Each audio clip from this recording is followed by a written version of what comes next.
Enforcement directorate దెబ్బకి పారిపోయినటువంటి హేమంత్ సోరెన్ జార్ఖండ్ ముఖ్యమంత్రి వెనక్కొచ్చారు. వచ్చి వాళ్ళ ఆవిడని ఒక పక్కన ప్రిపేర్ చేశారు. వాళ్ళ ఎమ్మెల్యేలందరిని ప్రిపేర్ చేశారు.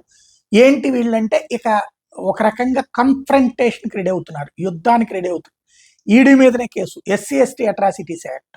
అంటే ఇప్పుడు మొన్న తమిళనాడులో ఇట్లాంటి నాటకం ఆడారు. ఇప్పుడు వీళ్ళు కూడా క్రమంగా వివిధ రాష్ట్రాల్లో ఇక రేపో మాపో ఈడీ కోసం ఒక చట్టం చేయాలి.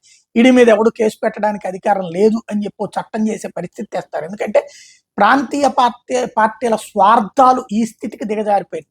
తన పేరు మీద తనే గనుల శాఖ మంత్రి, తన పేరు మీద తనే ఒక గని ఇచ్చేసుకున్నాడు. తనే పర్యావరణ శాఖ మంత్రి, తనకు తనే ఆ గనికి పర్యావరణ క్లియరెన్సెస్ ఇచ్చేసుకున్నాడు. తనే దాన్ని బ్యాంకులో లోన్స్ పెట్టేసుకుని డబ్బులు తీసేసుకున్నాడు. వాళ్ళ ఆవిడ పేరున, వాళ్ళకి సంబంధించిన బంధువుల పేర్ల, అందరి పేర్ల మీద తనే గనులు ఇచ్చేసుకున్నాడు.